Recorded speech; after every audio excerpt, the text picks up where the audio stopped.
घर से निकल गए और चले गए। पहले सभी आश्रमों में ये नियम था, अब ये कहा गया, अब ये बताया गया है कि गृहस्थाश्रम में रहो और आपको सच्चा सत्संग,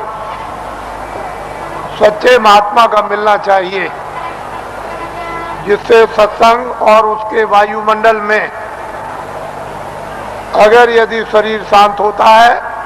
तो अपने को वो परम सौभाग्यशाली ये समझे कि मेरी आत्मा का हो गया कल्याण। मैं जो कह रहा था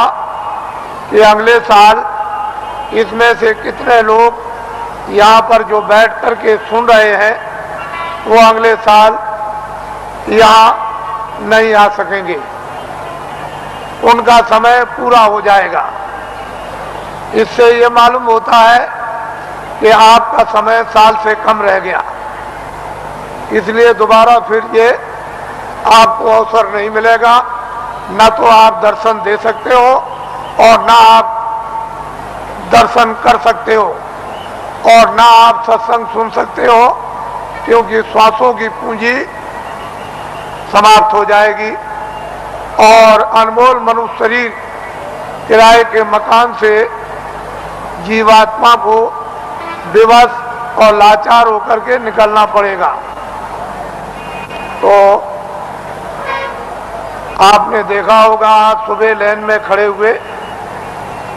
पूजा के लिए, न कोई बीमार है, आराम से खड़े हैं और पूजा की प्रतीक्षा में है कि हम वहां तक पहुंच जाएं और प्रसाद ले लें, और बस उतने ही में जमीन पर बैठे और शरीर छूट गया, यानी जीवात्मा शरीर से निकाल दी गई। ये जीव का बहुत ही अहोभाग्य, ऐसा अवसर जीवों को मिलता नहीं है। ऐसे वायुमंडल में, ऐसी देखरेख में, ऐसे संकल्प में, ऐसे संदेश में, मालिक की याद में, उसकी पूजा में अगर श्वासों की पूंजी समाप्त हो जाती है और शरीर से जाना पड़े तो उसकी संभाल हो जाती है, वो जीव इधर उधर नहीं जा सकता। महात्माओं को मालूम है कि ये जीव कहाँ जाएगा और इसका हिसाब किताब कहाँ पर होगा, वो पूरा उनको मालूम है। जिस तरह से खुली आंखों से आप हमको देखते हो बाहर की शरीर की आंखों से और मैं आपको देखता हूँ, इसी तरह से अंतर्ज्ञान दृष्टि के द्वारा वो सब कुछ दिखाई देता है कि जीव इधर से जैसे ले जाए जाते हैं वो कैसे जा रहे और कहाँ इनका हिसाब होता है,